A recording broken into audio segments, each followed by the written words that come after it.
Assalamualaikum warahmatullahi wabarakatuh. Selamat datang di channel Kang Selamat. Kali ini Kang Selamat akan membawakan kisah yang berjudul Para Penunggu Jenazah. Cerita ini ditulis oleh Feliwa. Dan sebelum kita masuk ke ceritanya, buat kalian yang belum subscribe channel ini, tekan tombol subscribe-nya terlebih dahulu dan tekan tombol notifikasinya agar kalian tidak ketinggalan cerita seram lainnya dari Kang Selamat. Gak usah berlama-lama lagi, langsung saja kita masuk ceritanya. Para Penunggu Jenazah. Si pengurang dan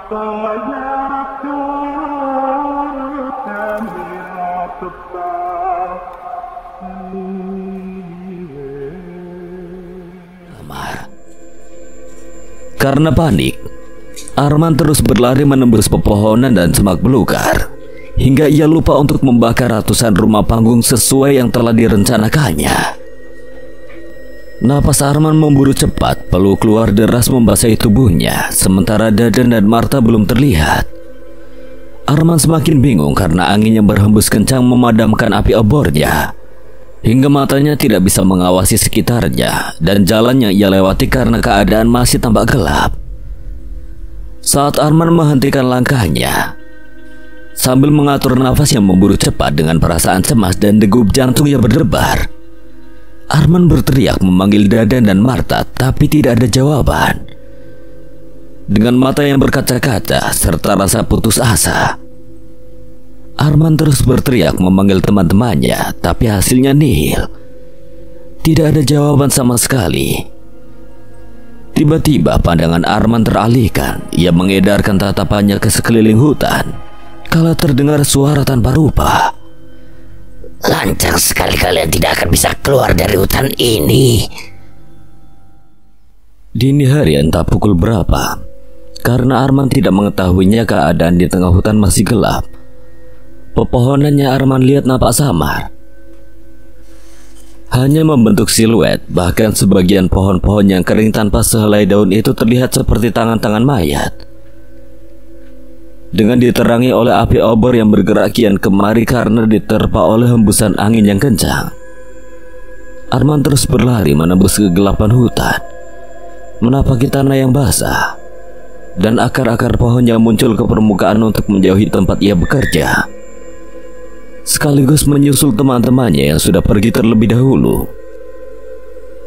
Seperti binatang buas yang hendak memburu mangsanya, mata Arman menyalang, terus mengawasi jalan di hadapannya, berharap teman-temannya sudah menunggu di ujung sana, tapi mereka belum terlihat olehnya.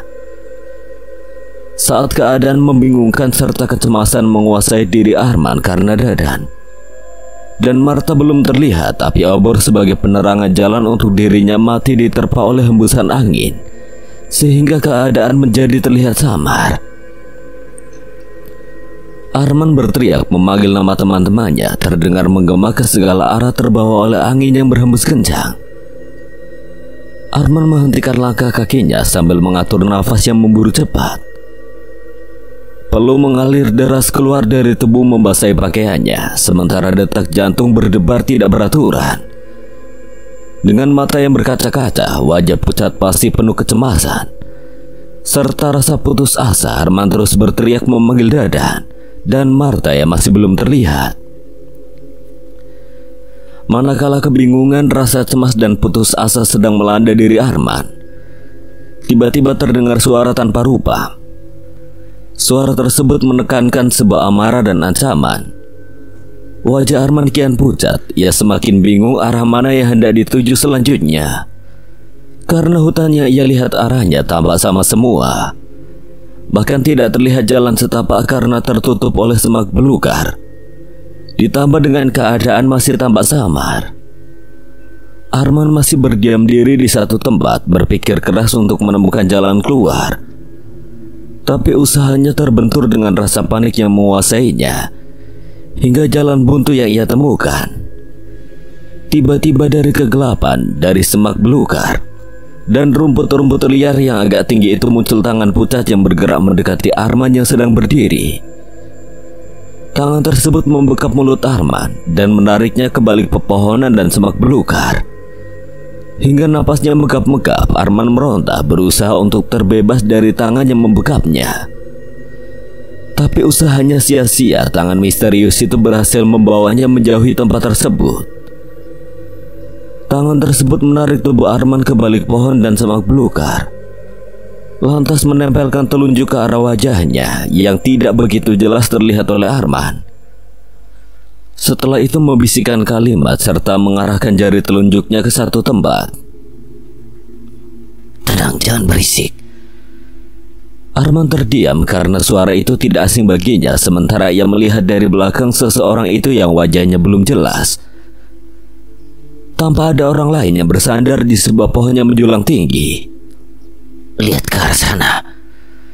Bisik orang itu menunjuk ke arah di mana ada segerombolan orang-orang berbadan kekar. Sementara cahaya obor yang mereka bawa menerangi wajah-wajah yang terlihat bopeng.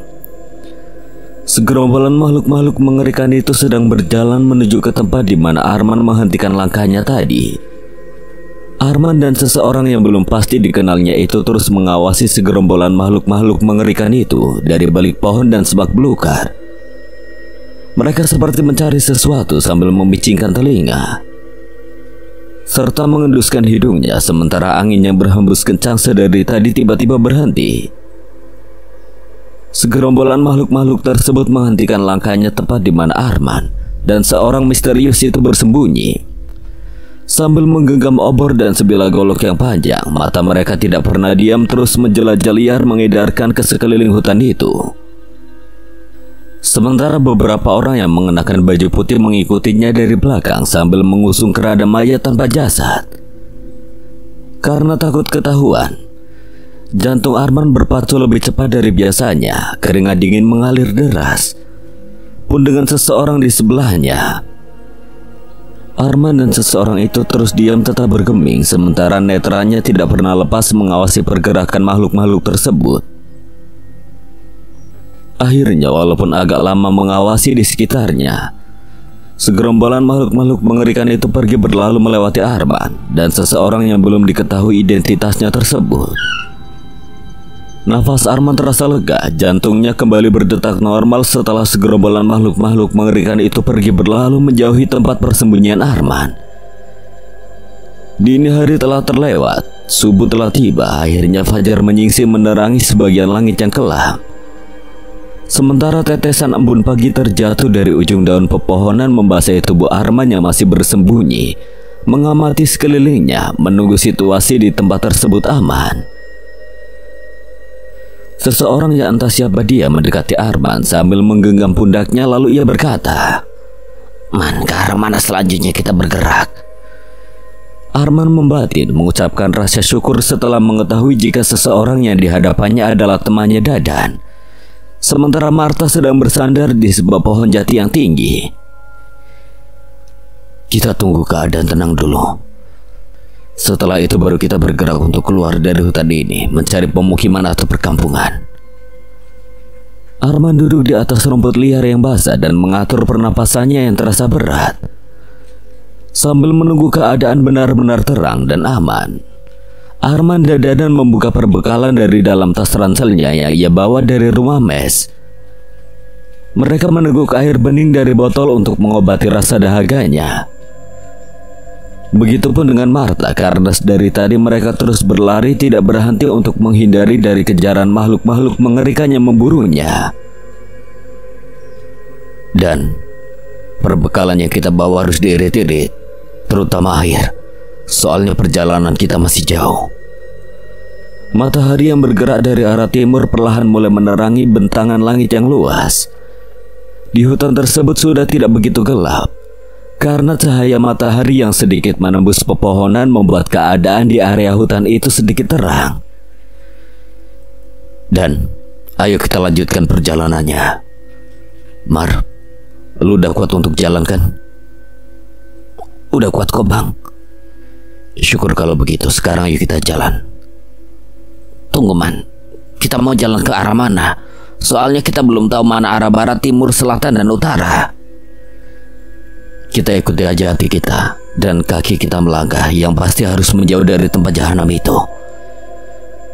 Dengan langkah gontai, Arman, Dadan, dan Marta berjalan tanpa arah, menyusuri hutan belantara, sementara suara-suara burung dan binatang-binatang di dalam hutan itu menemani perjalanan mereka tanpa tujuan yang pasti. Mereka bertiga tidak mengetahui keadaan dan situasi hutan tersebut. Tapi dengan setitik asa dan harapan, mereka berharap bisa keluar dari hutan atau setidaknya menemukan perkampungan atau pemukiman warga. Waktu terus berjalan, hari mulai merangkak siang. Cukup lama Arman, Dadan, dan Marta berjalan menyusuri hutan. Tapi mereka belum menemukan perkampungan atau jalan besar yang diharapkan.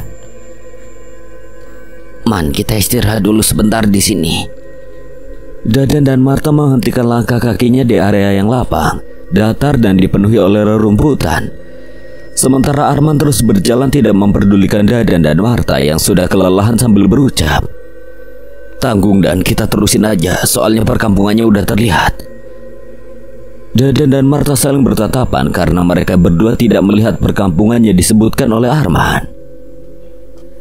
3 minggu telah berlalu kala Rani bersama kedua anaknya ditinggalkan pergi bekerja oleh Arman. Rani tidak mengetahui suaminya itu bekerja apa dan di mana karena Arman sangat merahasiakannya. Semenjak Rani ditinggalkan oleh suaminya, kehidupan ekonomi keluarganya tidak pernah bermasalah, bahkan lebih dari sejahtera, karena rekening bank yang diberikan oleh Arman waktu itu setiap harinya selalu terisi dengan nominal 5 juta. Walaupun kehidupan ekonominya selalu terpenuhi, uang selalu ada, bahkan lebih memenuhi kebutuhan sehari-harinya, tapi Rani merasakan ketidaktenangan. Setiap harinya ia selalu memikirkan keadaan dan kondisi suaminya yang entah di mana. Apalagi malam itu Rani pernah bermimpi tentang suaminya. Dalam mimpi tersebut Rani menyaksikan suaminya itu telah menjadi mayat dengan kondisi tubuhnya yang teramat mengerikan. Wajahnya rata, sementara tubuhnya hancur berlumuran darah. Jasad suaminya yang telah hancur tersebut dibawa oleh beberapa makhluk mengerikan dengan menggunakan keranda yang diusungnya. Mereka membawa jasad Arman ke sebuah bangunan kosong yang gelap dan pengap. Setelah bermimpi buruk tentang suaminya malam itu, pikiran dan hati Rani tidak pernah tenang. Ia sangat mengkhawatirkan Arman yang sampai saat ini belum diketahui kabarnya sedikit pun. Apalagi usia kehamilannya sudah cukup tua. Usia kehamilan Rani sudah menginjak 8. Bahkan 1 minggu lagi akan menggenapi usia 9 bulan. Dalam usia kandungannya yang cukup tua, sudah barang tentu Rani membutuhkan sosok suami untuk mendampinginya. "Bu, kapan Bapak pulang?" Pertanyaan anak sulungnya itu membuat Rani semakin tidak enak hati dan sedih. Tak terasa bulir bening keluar dari kedua manik matanya. Rani tidak bisa menjawab pertanyaan anaknya tersebut karena ia juga tidak mengetahui kapan suaminya itu pulang. Malam itu, ketika bertepatan dengan malam di mana Arman dan teman-temannya melarikan diri dari tempat kerjanya, tiba-tiba Rani terbangun dari tidurnya karena ia mendapati anak keduanya tidak ada di tempat tidurnya. Segera Rani beranjak dari ranjang untuk mencari anaknya, tapi ia tidak menemukannya. Rani bingung dan panik karena sudah hampir 2 jam mencari kesana kemari di dalam rumahnya, tapi anak keduanya tersebut belum ditemukan juga. Padahal pintu rumah tertutup bahkan terkunci. Rani merasa penasaran, ia segera keluar rumah karena siapa tahu anak keduanya tersebut berada di luar. Benar saja, Rani mendapati anaknya sedang berdiri mematung menghadap jalan yang besar, sepi dan gelap, sambil tangannya menunjuk ke sebuah tempat yang jauh. Sementara malam itu angin berhembus kencang hingga menerpa pepohonan yang mengeluarkan bunyi gemericik. Rani berteriak memanggil anaknya yang sedang melangkahkan kakinya untuk menyeberangi jalan besar. Sementara di seberang jalan itu ada seorang perempuan yang mirip dengan Rani sedang melambaikan tangannya memanggil bocah yang berusia 5 tahun itu. Bocah tersebut menghentikan langkahnya tepat di tengah jalan sambil menatap kepada perempuan yang menyerupai ibunya yang tersenyum di seberang jalan. Tapi Rani tidak melihat keberadaan perempuan tersebut. Dengan cepat Rani berlari ke tengah jalan untuk memburu anaknya yang sedang diancam bahaya.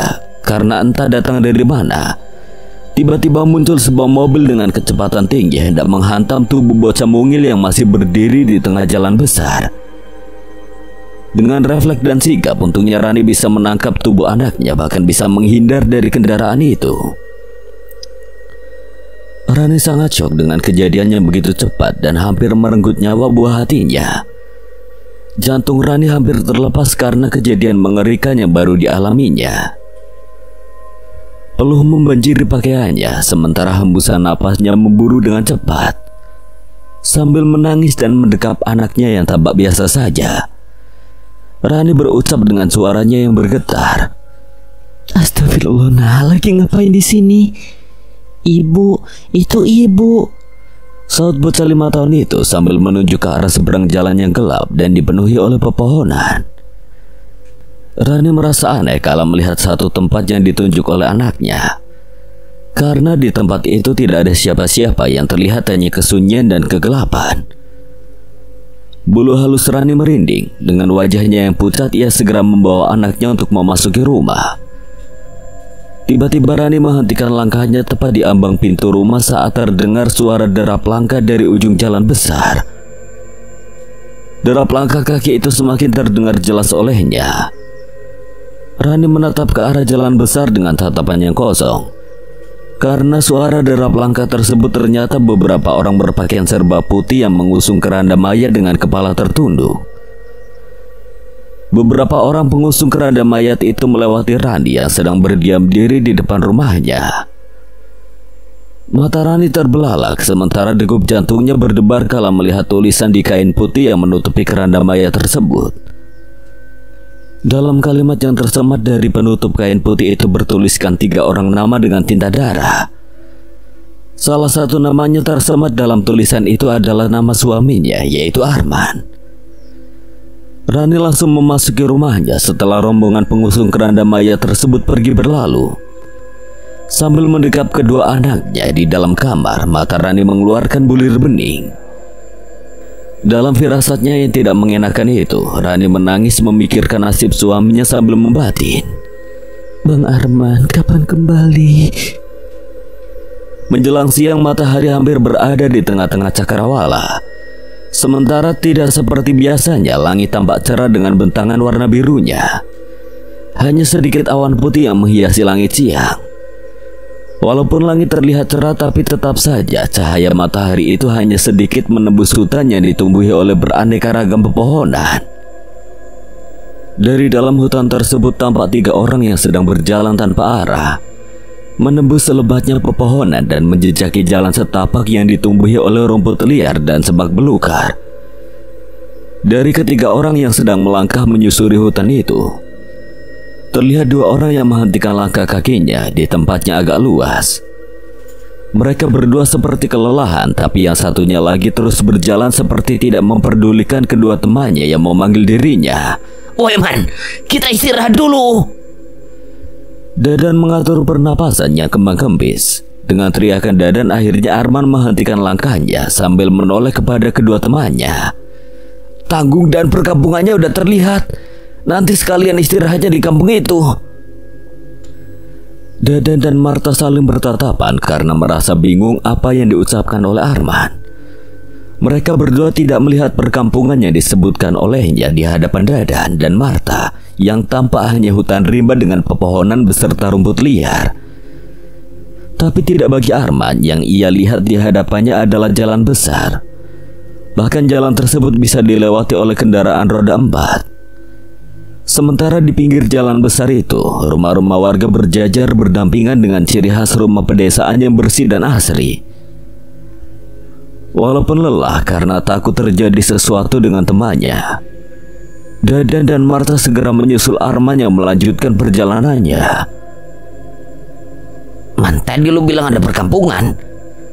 Tanya Dadan setelah mendekati Arman yang masih melangkahkan kakinya di antara rumput-rumput liar dan akar pohon yang menyembul dari permukaan tanah. Ya, sebentar lagi kita sampai. Arman mengarahkan telunjuknya ke arah depan. Dadan merasa aneh saat menatap ke arah depan yang ditunjukkan oleh Arman. Begitupun dengan Marta, karena tiba-tiba saja perkampungan itu terlihat olehnya. Seperti terhipnotis, mereka bertiga terus berjalan mendekati perkampungan yang tiba-tiba muncul di hadapannya. Dengan perasaan lega dan bahagia, Dadan, Arman, dan Marta mempercepat langkah kakinya karena ingin segera sampai di kampung tersebut. Rencana-rencana muncul dalam benak mereka ketika sampai di kampung yang hendak mereka sambangi. Saat nanti sampai di perkampungan itu, Dadan, Arman, dan Marta berencana akan menginap 1 atau 2 hari di rumah warga sebelum melanjutkan perjalanan pulang ke rumah masing-masing. Apalagi Arman, ia sudah tidak sabar untuk bertemu dengan istri dan kedua anaknya. Perasaan senang dalam hatinya membuat Arman kian rindu dengan keluarga kecilnya hingga langkahnya terasa ringan. Bahkan rasa lelahnya sudah tidak terasa. Dari jarak kurang lebih 100 meter terdengar ramai suara sorak-sorai warga kampung seperti sedang mengadakan hajatan atau pesta. Sementara terdengar suara musik gamelan menghiasi suasana perkampungan tersebut. Hingga keadaan itu membuat Dadan, Arman, dan Marta semakin yakin kalau perkampungan tersebut merupakan perkampungan manusia. Sebelum mereka memasuki perkampungan itu, Arman sempat melihat sosok kakek-kakek yang mengenakan jubah putih. Kumis dan janggutnya yang sudah memutih itu menyatu dan menjuntai sampai ke dadanya. Sementara sorban putih membalut kepalanya hingga menutupi rambutnya. Sosok pria tua tersebut berdiri di bawah pohon mahoni sambil menatap tajam Arman yang sedang menatapnya juga. Sosok kakek berjubah putih itu seperti memberikan isyarat pada Arman dan teman-temannya agar jangan memasuki perkampungan tersebut. Karena terlampau senang, Arman tidak memperdulikannya. Bahkan tidak bisa mencerna isyarat yang diberikan oleh pria tua itu. Arman beserta kawan-kawannya tetap memasuki perkampungan tersebut. "Selamat datang di Kampung Lemah Wangi," ucap salah satu pria yang mengenakan pakaian serba hitam menyambut ramah kedatangan Arman dan rekan-rekannya yang baru tiba di perkampungan itu. Sementara warga lain tersenyum ramah ikut menyambut kedatangan Arman dan yang lainnya. Arman, Dadan, dan Marta merasa senang dengan sambutan hangat dari warga kampung. Dengan tersenyum, Arman membungkuk ramah sambil bertanya, "Sebelumnya maaf, kami mau meminta bantuan. Kami tersesat di hutan, untungnya kami bisa keluar dari hutan tersebut dan menemukan perkampungan ini. Kalau diizinkan, bolehkah kami menginap 1 atau 2 hari sebelum pulang ke rumah?" "Tentu saja boleh. Kebetulan di kampung kami sedang diadakan hajatan sebagai tanda syukur atas keberhasilan panen pertanian, dan kalian harus ikut untuk meramaikan acara hajatan kami." Arman, Dadan, dan Marta mengikuti pria tersebut menuju ke rumahnya dengan melewati keramaian. Sorak-sorai penonton terdengar riuh dengan tepuk tangannya menyoraki penari perempuan yang berlenggak-lenggok mengikuti irama musik gamelan. Perempuan yang sedang menari itu masih muda dan cantik, dengan mengenakan kebaya merah menambah keanggunannya. Sambil menatap bergantian kepada Arman, Dadan, dan Marta yang sedang berjalan, ia tersenyum ramah, tapi senyumannya bukan malah membuatnya senang, tapi membuat mereka bertiga terasa merinding. Dadan seperti mengenali perempuan penari itu, seperti deja vu. Dadan serasa pernah mengalami keramaian dengan seorang penari perempuan yang diiringi oleh suara gamelan. Tapi Dadan lupa entah di mana kejadian tersebut berlangsung. Karena ingin segera istirahat, mereka bertiga tidak memperdulikan perempuan tersebut dengan meneruskan langkah kaki mengikuti pria yang mengajak ke rumahnya. Dengan melewati rumah-rumah sederhana, akhirnya mereka sampai di rumah pria tersebut. Rumah pria itu tampak sederhana, sama dengan rumah-rumah warga yang lainnya. Pria tersebut mempersilahkan Arman, Dadan, dan Marta untuk memasuki rumahnya. Sementara dari dalam rumah itu muncul perempuan yang sebaya dengan pria pemilik rumah tersebut. Sepertinya perempuan itu adalah istrinya. Setelah memasuki rumah pria itu, Arman beserta yang lainnya merehatkan tubuhnya yang terasa lelah. Penghuni rumah tersebut sangat baik. Arman, Dadan, dan Marta dijamu dengan berbagai macam makanan. Silakan dimakan. Tolong makanan ini jangan ditolak. Karena kalau sampai itu terjadi, kami sebagai tuan rumah akan sangat tersinggung. Oh iya, nanti malam jangan lupa kalian harus menghadiri acara puncak pesta hajatan yang diadakan oleh warga kampung. Karena lapar, Arman, Dadan, dan Marta menyantap makanan yang telah terhidang dengan lahapnya. Tapi keanehan terjadi setelah menyantap makanan yang disuguhkan oleh tuan rumah. Arman, Dadan, dan Marta merasa sangat ngantuk, bahkan mata mereka terasa sangat berat.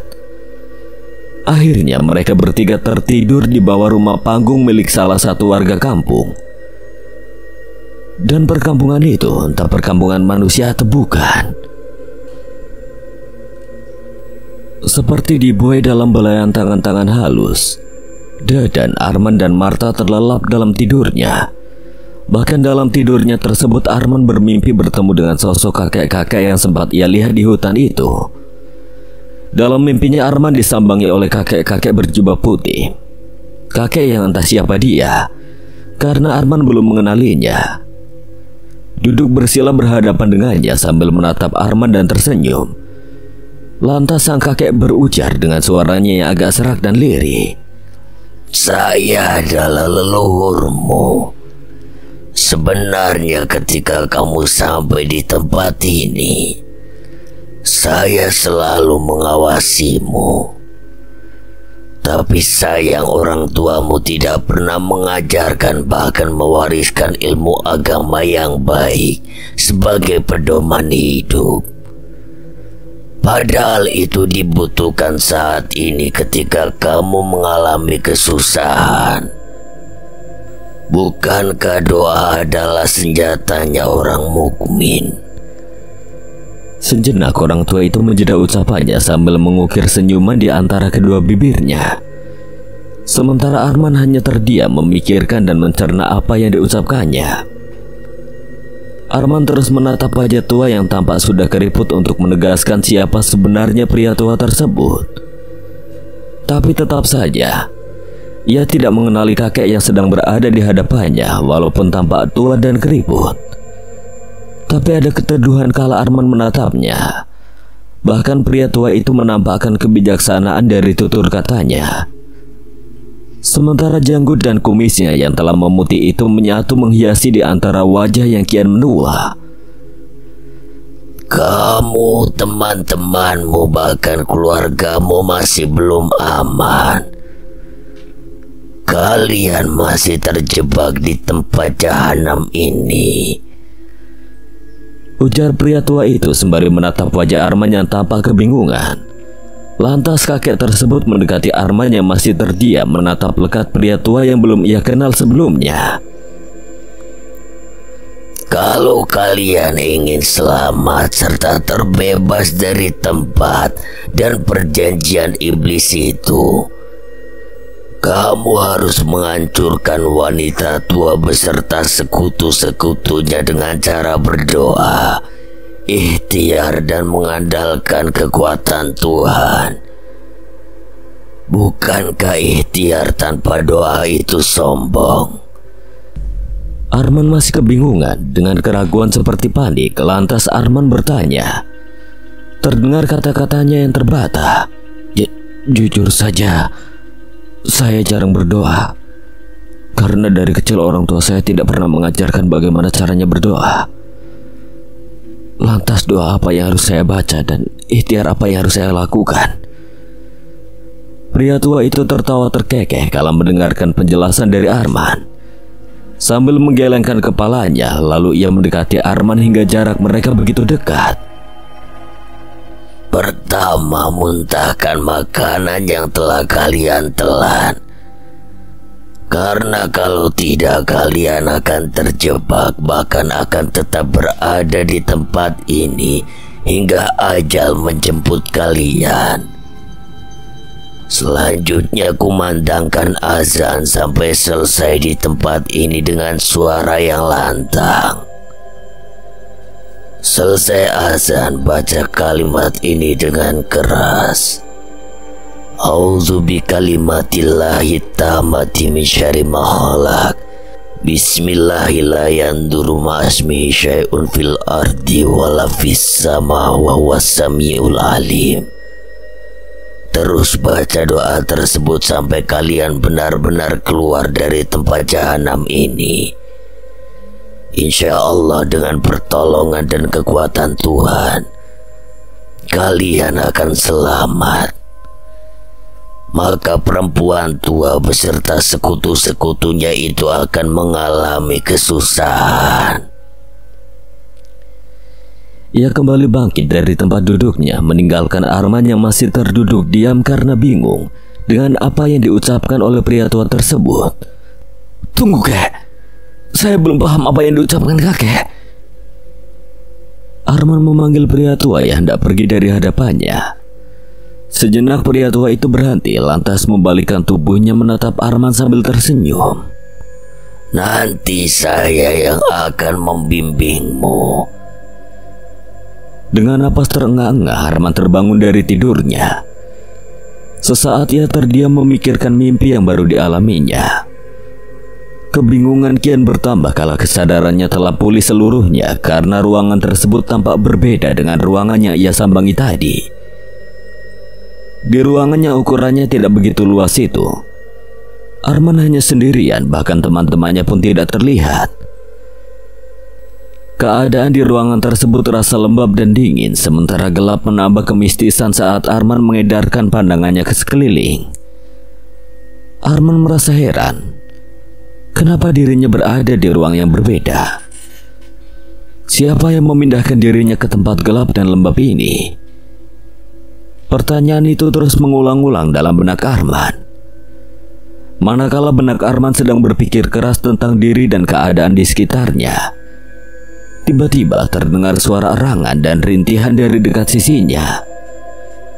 Kemudian tercium bau busuk yang sangat menyengat menusuk hidung, membuat perut Arman terasa mual hingga isi perutnya terbuang bahkan terkuras.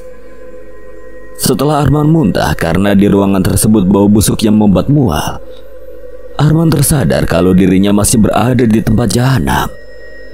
Sementara suara erangan serta rintihan itu masih terdengar jelas.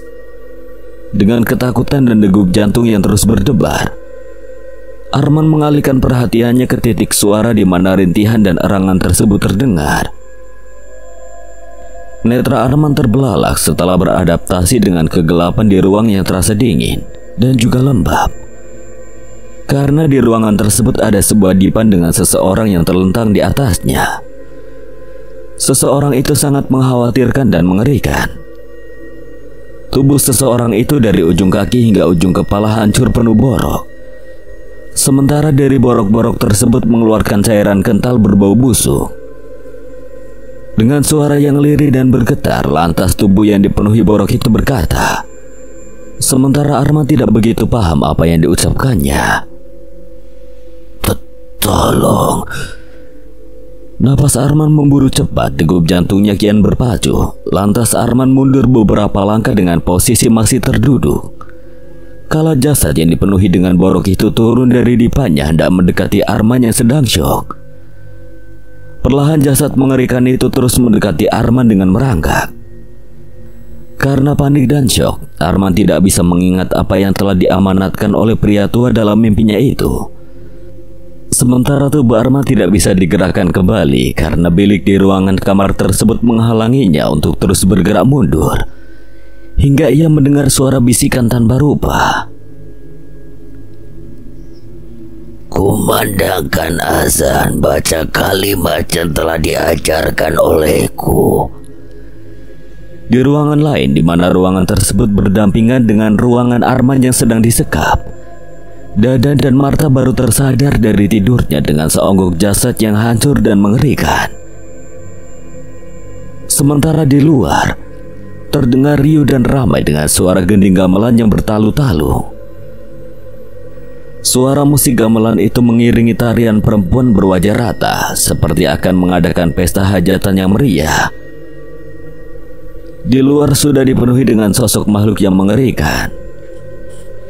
Pesta hajatan itu bukan pesta menyenangkan sebagaimana manusia biasa mengadakan, tetapi pesta tersebut tampak mengerikan dan akan merasa bergidik bagi siapa saja yang menyaksikannya.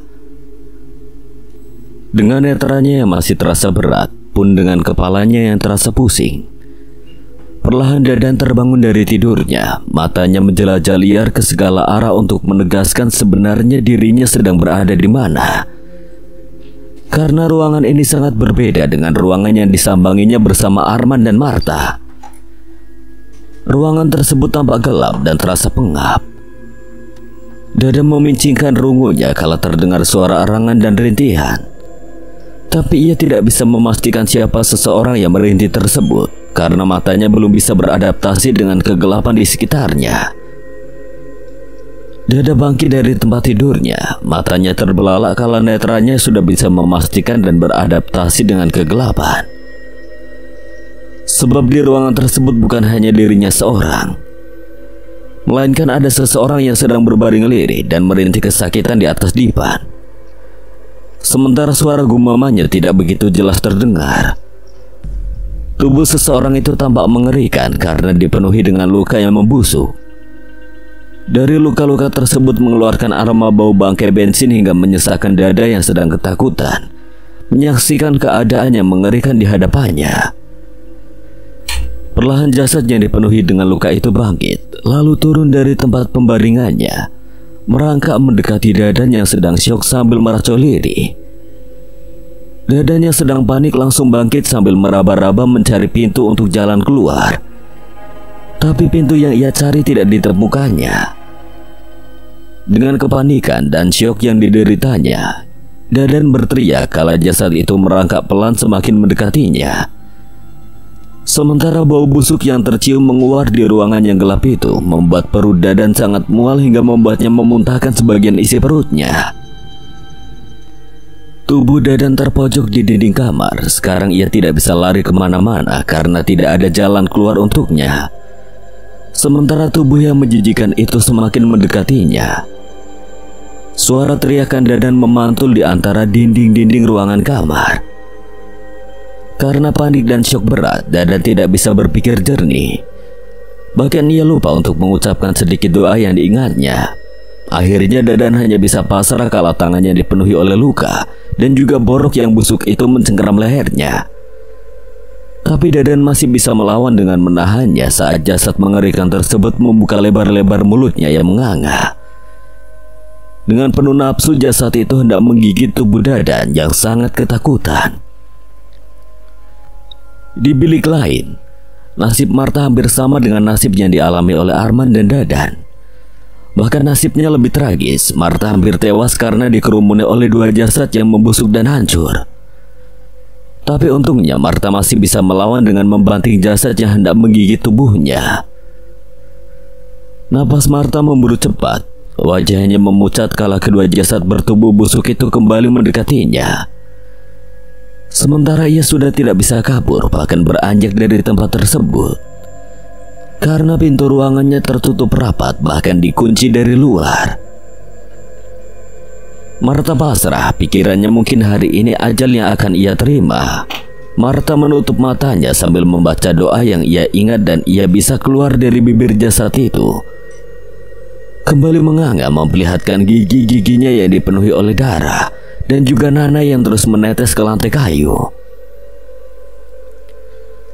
Manakala kedua jasad tersebut kembali mendekati Marta yang hendak mencengkeramnya, tiba-tiba saja kedua jasad yang mengerikan itu menjerit-jerit histeris seperti kesakitan sambil menutup kedua telinganya dengan kedua tangannya.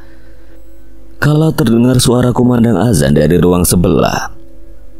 Suara azan tersebut terdengar lantang oleh Marta hingga membuat kedua jasad itu kian menjerit. Suara jeritan tersebut sampai memengkikan telinga Marta. Arman kian terpojok di sudut dinding kamar kala tubuh busuk itu merangkak bergerak mendekatinya. Karena panik, Arman lupa ucapan amanat dari pria tua dalam impiannya kala jasad yang dipenuhi oleh borok itu berada di atas tubuhnya. Namun Arman tersadar ketika ada suara bisikan tanpa rupa. Suara bisikan itu membimbingnya untuk mengumandangkan azan dengan keras. Tidak berpikir panjang, Arman menutup kedua telinganya dengan kedua tangannya. Lantas ia mengumandangkan suara azan dengan lantang dan keras. Jasad busuk tersebut terpental dari tubuh Arman membentur dinding kamar yang terbuat dari papan hingga dindingnya jebol. Sementara jasad itu keluar sambil menjerit histeris. Setelah selesai azan, Arman tidak menyia-nyiakan keadaan. Ia segera bangkit lalu keluar dari kamar melalui dinding yang telah jebol. Arman mengedarkan pandangannya ke segala arah setelah berada di luar. Di luar tampak gelap. Arman sangat terkejut karena ia mendapati sudah berada di tempat yang sama. Ketika pertama kali ia menginjakkan kakinya waktu itu untuk bertugas menjaga dan mengurus rumah-rumah panggung, terdengar suara teriakan minta tolong dan gedoran pintu dari ruang lain kala Arman memicingkan rungunya saat dirinya berada di luar. Arman langsung berlari ke arah suara tersebut karena suara teriakan itu terdengar seperti teriakan teman-temannya. Dengan melewati rumah-rumah panggung dan napas yang memburu cepat, Arman terus berlari. Sementara suara riuh redam dan suara gamelan itu terdengar jelas. Arman menghentikan langkah kakinya di salah satu rumah yang pintunya tertutup rapat. Dari dalam rumah panggung tersebut terdengar kembali suara teriakan minta tolong. Arman segera membuka pintu rumah yang tidak dikunci, tapi dari dalam rumah tersebut ada ruangan lain yang pintunya tertutup dan terkunci. Dan dari dalam ruangan itu terdengar suara seseorang yang menggedor pintu dengan panik. Dan itu lo, Yaman, tolongin gue. Lu mundur, gue mau dobrak pintunya. Teriak Arman sambil mengambil ancang-ancang untuk mendobrak pintu yang tertutup dan terkunci. Dengan napas yang memburu cepat dan dengan degup jantung yang berdebar, Arman mendobrak pintu kamar dengan 3 kali gebrakan. Pintu tersebut terbuka lebar sementara dari dalam ruangan itu tampak gelap. Dari dalam kamar muncul seseorang yang wajahnya terlihat begitu pucat. Sementara dari lantai itu tergeletak seonggok jasad yang telah membusuk. Arman segera mendekati dadanya berjalan gontai keluar dari dalam kamar yang gelap dan mengeluarkan aroma bau busuk. Dan lu gak apa-apa kan? Ya seperti inilah keadaan gue. Dadan terlihat masih syok karena ketakutan. Di mana Martha? Gue gak tahu, man. Kalau gitu ayo kita segera keluar dari tempat ini sambil mencari Martha. Arman beranjak keluar diikuti oleh Dadan. Arman dan Dadan kembali menghentikan langkah kakinya setelah berada di luar, karena mereka sudah dikepung oleh makhluk-makhluk mengerikan penghuni tempat tersebut. Makhluk-makhluk itu bermunculan sangat banyak mengerumuni Arman dan Dadan. Di langit tampak kelam tanpa ada setitik bintang pun yang menghiasi langit malam. Di tempat jahanam itu Arman dan Dadan masih berdiri mematung di ujung pintu yang baru saja keluar.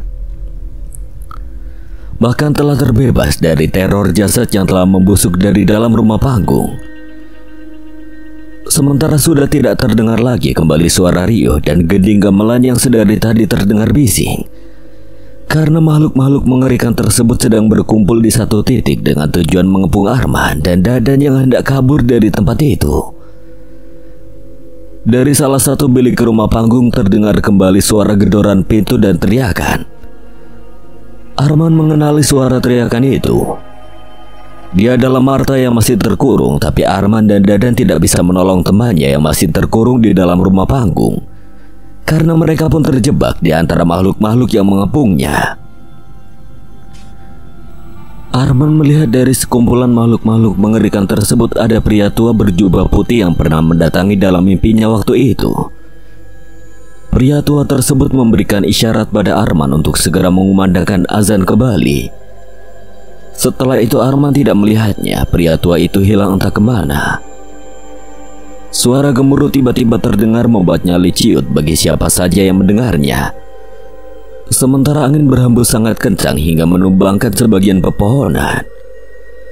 Awan hitam bergulung-gulung membuat langit malam kian pekat setelah Arman mengumandangkan azan dengan lantang. Suara jeritan dari makhluk-makhluk mengerikannya mengepung Arman dan Dadan terdengar miris dan menyayat hati. Makhluk-makhluk tersebut berhamburan lari tunggang langgang sambil menutup kedua telinganya seperti kesakitan. Di tempat itu tampak sangat kacau sekali, sementara Arman masih mengumandangkan azan. Suara Arman yang sedang azan beriringan dengan suara gemuruh petir di angkasa. Kelebatan kilatnya menyambar-nyambar terlihat sangat dekat. Bahkan kilatan petir itu menyambar rumah-rumah panggung hingga terbakar.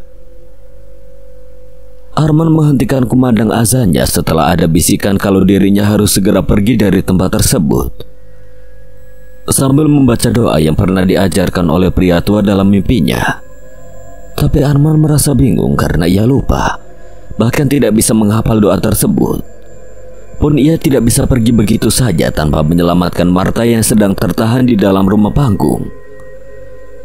Sementara rumah panggungnya sedang terbakar karena tersambar oleh petir. Api yang membakar ratusan rumah-rumah panggung itu semakin besar dan menyebar melahap bangunan yang terbuat dari papan. Suara gemertak kayu yang terbakar terdengar jelas oleh Arman dan Dadan. Sementara kepulan asap membumbung tinggi di udara bersamaan dengan bunga-bunga api seperti kunang-kunang yang terbang di kegelapan.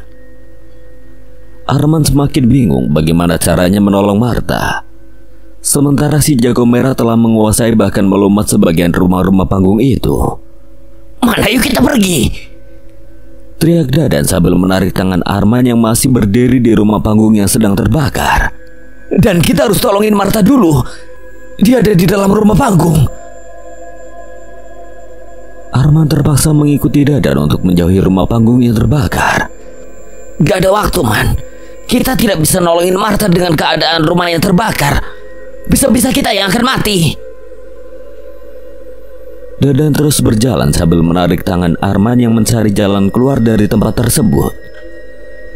Arman dan Dadan sejenak menghentikan langkah kakinya. Mereka kebingungan karena tidak menemukan jalan untuk keluar dari tempat itu. Mereka seperti berada di jalan yang buntu. Jalannya hendak mereka lalui tertutup oleh asap hitam. Sementara api terus merambat dan membakar semua rumah-rumah panggung. Bahkan api tersebut menjalar ke segala arah, membakar sebagian pepohonan yang kering.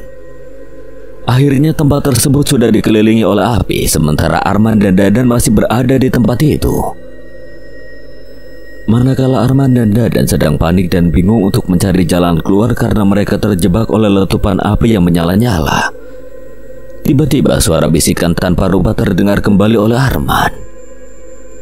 A'udzu bikalimatillahi tamma min syarri ma khalaq. Tiba-tiba asap hitam yang berada di hadapan Arman dan Dadan mengurai memperlihatkan jalan keluar setelah Arman mengucapkan kalimat dengan lantang yang dibisikkan oleh seseorang. Tak menyia-nyiakan kesempatan, Arman dan Dadan langsung pergi menuju jalan yang terbuka. Untuk sebisa mungkin menjauh bahkan meninggalkan tempat tersebut sambil berlari menembus hutan yang gelap. Arman tidak berhenti membacakan kalimat-kalimat tadi. Arman dan Dadan merasa lega setelah memastikan bahwa mereka telah benar-benar keluar dari tempat jahanam itu. Tapi mereka sangat sedih dan terpukul karena tidak bisa menyelamatkan Martha yang terjebak di antara api yang berkobar, membakar bangunan rumah-rumah panggung. Di tempat lain, di sebuah rumah bertingkat yang sangat mewah, seorang perempuan tua tampak gelisah setelah mendengar kabar jika rumah-rumah panggung tempat lumbung penyimpanan jenazah di tengah hutan telah hangus terbakar. Perempuan tua yang bernama Raden Putri itu menjerit histeris hingga terdengar bahkan mengagetkan pembantu-pembantu dan supirnya. Raden Putri sangat kecewa dan marah karena sumber kekayaannya telah musnah. Bahkan makhluk-makhluk jin yang selalu setia dan menurutinya sekarang berbalik menyerang dirinya. Raden Putri menghela napas kasar. Perasaannya bergejolak antara kecewa, marah, khawatir, dan takut. Manakala dirinya sedang cemas, tiba-tiba di rumah megah itu keadaan sangat begitu mencekam. Karena rumah tersebut sudah dipenuhi oleh makhluk-makhluk peliharaannya dengan membawa amarah dan dendam. Raden Putri tidak percaya dengan apa yang dialaminya hari ini. Ia merasa sangat marah dan kecewa karena apa yang telah diwariskan oleh orang tua dan leluhurnya sekarang telah hancur oleh kekuatan yang tidak pernah ia perhitungkan sebelumnya. Bahkan amarahnya menjadi-jadi karena di dalam rumah-rumah panggung yang diwarisinya itu bersemayam jasad kedua orang tuanya dan juga saudara-saudaranya untuk dijadikan tumbal dari puncak kejayaan dan kekayaan. Bagaimana asal mula Raden Putri dan kedua orang tuanya sampai rela bersekutu dengan iblis untuk mencapai kekayaannya, serta kenapa kedua orang tua dan saudara-saudaranya ditumbalkan. Kurang lebih hampir 50 tahun, Raden Putri mendapatkan wasiat dan amanat dari kedua orang tuanya untuk menjalankan serta menjaga bisnis laknat tersebut. Selama itu pula ia merasa hebat, bahkan pikirnya tidak ada yang bisa mengalahkan kekuatan dan kekayaannya.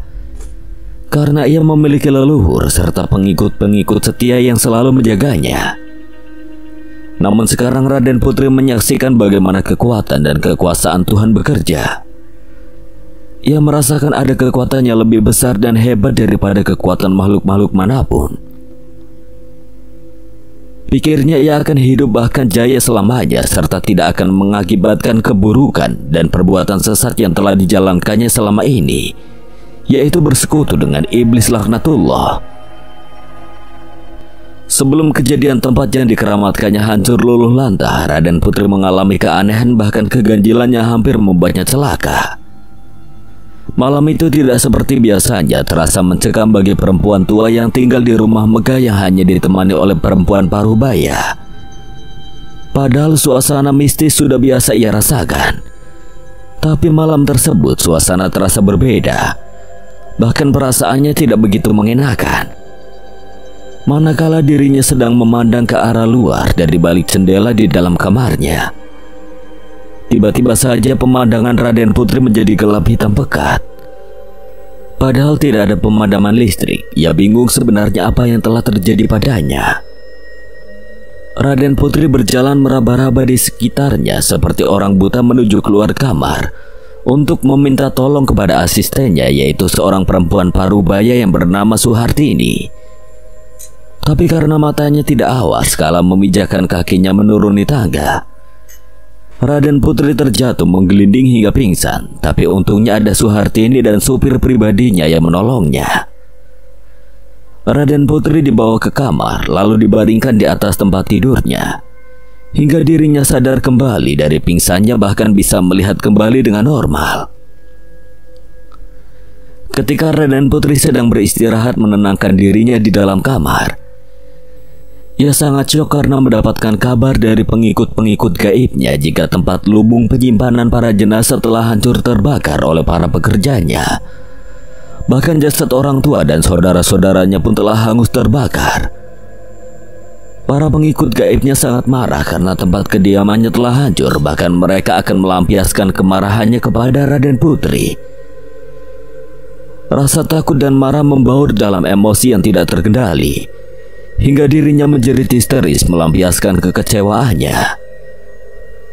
Di rumah megah itu keadaan menjadi begitu mencekam. Aura-aura mistis tergambar begitu kental dengan banyaknya penampakan sosok makhluk yang mengerikan. Ditambah lagi dengan cuaca malam itu tampak sangat buruk. Di langit begitu hitam dan kelam. Angin berhembus sangat kencang sementara suara gemuruh guntur saling bersautan. Cahaya kilatnya sesaat menerangi perumahan komplek yang teramat sepi. Karena tidak ada satupun orang yang berani keluar malam dengan keadaan cuaca seperti itu. Sepertinya badai akan segera tiba. Benar saja, badai menyerang kawasan komplek tersebut. Angin dan hujan membaur menjadi satu, membuat suasana begitu menakutkan. Ditambah lagi dengan suara gemuruh hujan, angin dan petir membuat keadaan kian mencekam. Sementara langit terlihat sangat begitu pekat. Manakala Raden Putri sedang mengalami ketakutan yang amat sangat, tiba-tiba saja rumahnya berguncang seperti ada sebuah gempa hingga menjatuhkan dan menghancurkan lukisan-lukisan orang-orang berwajah rata yang terpampang di dinding rumah megah itu. Anehnya hanya rumah megah tersebut yang mengalami guncangan, sementara rumah-rumah lainnya tidak sedikit pun bergetar dengan keadaannya seperti itu. Raden Putri semakin panik, apalagi ditambah bermunculan makhluk-makhluk mengerikan di hadapannya dengan membawa amarah dan dendam. Salah satu makhluk dengan wajah yang hancur dan teramat mengerikan, sementara tubuhnya dipenuhi dengan luka borok mengeluarkan cairan nanah, serta darah yang berbau busuk menghampiri Raden Putri yang sedang ketakutan. Makhluk tersebut menjambak rambut Raden Putri, lantas mendongakkan wajahnya yang diarahkan ke wajah makhluk yang hancur itu. Selanjutnya makhluk mengerikan tersebut membuka lebar-lebar mulutnya dengan dipenuhi oleh darah yang telah membusuk. Raden Putri tidak bisa mencegah darah busuk yang masuk ke dalam mulutnya karena kedua bibirnya tiba-tiba terbuka dengan sendirinya. Dengan gelagapan dan mual, Raden Putri menelan darah busuk yang dimuntahkan oleh makhluk bertubuh busuk itu. Setelah itu, makhluk mengerikan tersebut melepaskan Raden Putri yang sedang tersiksa. Setelah menelan darah busuk, tubuh Raden Putri mengejang hebat, tenggorokannya menjadi terasa panas. Sementara tangannya tidak berhenti menggaruk tubuhnya yang terasa gatal dan perih. Karena terus digaruk, akhirnya tubuh Raden Putri dipenuhi dengan luka yang menganga. Dari luka-luka tersebut keluar darah, nanah bahkan belatung. Sementara di luar masih begitu mencekam dengan badai hujan yang kian membesar. Karena tidak bisa menahan rasa sakit yang dideritanya, Raden Putri menjerit histeris dengan diiringi suara gemuruh petir di angkasa. Tubuhnya kian mengejang dan menggelijang di atas tempat tidurnya. Matanya membulat lebar, sementara kornea matanya berubah memutih, hingga tubuhnya yang dipenuhi luka berhenti mengejang dan kaku. Setelah tubuh Raden Putri tidak bergerak, makhluk-makhluk mengerikan itu lantas membawa jasadnya ke tengah hutan, tempat rumah-rumah panggung yang telah hancur terbakar. Tubuh Raden Putri dijadikan tumbal bagi desa makhluk lelambut yang telah hancur luluh lantah untuk menormalkannya kembali. Keadaan komplek bahkan di rumah megah itu kembali normal. Suhartini, seorang perempuan parubaya sebagai asisten Raden Putri, tidak berani keluar kamar kala terjadi situasi yang menakutkan dan mencekam di rumah megah tersebut. Tapi ia penasaran setelah mendengarkan teriakan dari kamar Raden Putri. Dengan degup jantung yang berdebar, terpaksa ia keluar kamar untuk memeriksa keadaan majikannya. Mata Suhartini terbelalak saat membuka kamar Raden Putri, karena majikannya tersebut sudah tidak terlihat. Yang tersisa hanyalah kasur berbalutkan sprei putih dengan dipenuhi oleh darah yang telah membusuk. Sementara bau busuk menyeruak dari dalam kamar tersebut. Manakala Suhartini sedang ketakutan menyaksikan keadaan di kamar majikannya, tiba-tiba muncul perempuan berkebaya merah dengan wajahnya yang rata. Perempuan itu mendekati Suhartini yang sedang diam berdiri karena syok sambil berbisik lirih. Kamu yang menggantikan kedudukan Raden Putri.